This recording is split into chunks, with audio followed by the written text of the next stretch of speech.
संध्याकाळी मी पण गेलो होतो बारण्यावर. तर जय श्रीराम भावांनो, मी पण तुमचा लाडका योगीराज. मी पण चाललो होतो सकाळ सकाळी वावरात, कारण आपल्याला सोडायचं होतं ऊसाला पाणी.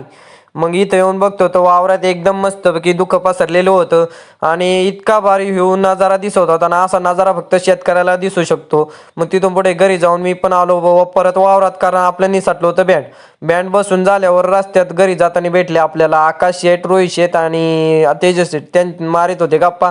त्यांच्याबरोबर मग गप्पा मारून मी पण गेलो घरी. घरी आल्यावर आपल्याला जायचं होतं वावरात, कारण आपल्याला बसवायचं होतं बँड.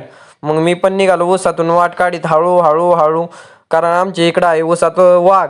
मग वावरात आल्यावर मी पण आवळलं पाटापाटा बँड, कारण इथं सारखंच पाणी गळत राहायचं. मग तिथून पुढे संध्याकाळी पण आपण आलो वावरात, कारण आपल्याला सकाळी लावलं होतं बारक्या पाडग्यावर पाणी, आता लावायचं होतं मोठ्या पाडग्यावर पाणी, म्हणून मी पण लावलं.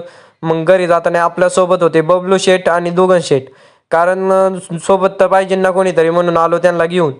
मग आम्हाला एकच भीती वाटत होती अंधारात, की आपल्याला वाघ दिसला नाही पाहिजे, कारण आमच्या इकडं खूप फिरत्यात वाघ आणि वाघाला तर घाबरावंच लागतं, कारण तो आहे आपला बाप. तर तुम्ही लाईक